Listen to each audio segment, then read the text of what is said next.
नवापूरमध्ये 3 poultry फार्मचे जे sample आम्ही पाठवले होते ते आज सकाळी त्यांचं जे रिझल्ट आले ते पॉझिटिव्ह आले बर्ड फ्लू साठी.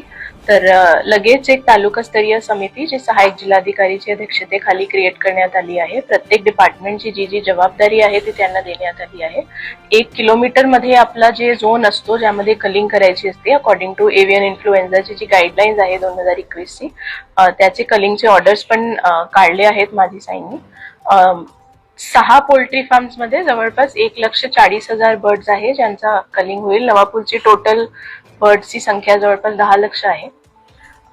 त्याच्याशिवाय एक 3 किलोमीटरचा कंटेनमेंट झोन आणि एक 5 किलोमीटर पर्यंत बफर झोन याची पण मार्किंग आज आम्ही करण्यात येणार आहोत आणि तिथे एक पूर्ण क्वारंटीन जे झोन आहे ते पण करणार आणि 5 किलोमीटर मध्ये जितके पोल्ट्री फार्म मध्ये जितके बर्ड्स आहेत त्यांचे सॅम्पल कलेक्ट करून ते पण बर्ड फ्लू साठी आता आज आम्ही पाठवत आहोत.